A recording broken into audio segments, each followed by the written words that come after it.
ఈ లోక దేవతలన్నీ ఆయన ముందర సాగిలపడి నమస్కరించి గడగడలాడును.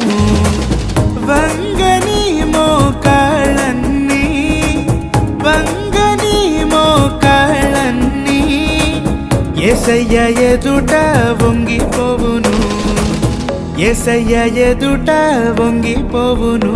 యేసు రాజుగా వచ్చుచున్నాడు, భూలోకమంతా తెలుసుకుంటారు.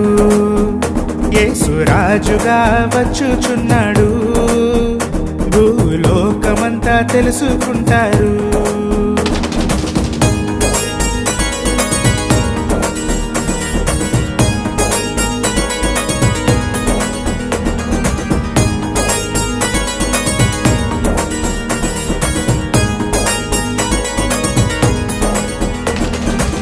క్రైస్తవుడా మరువవద్దు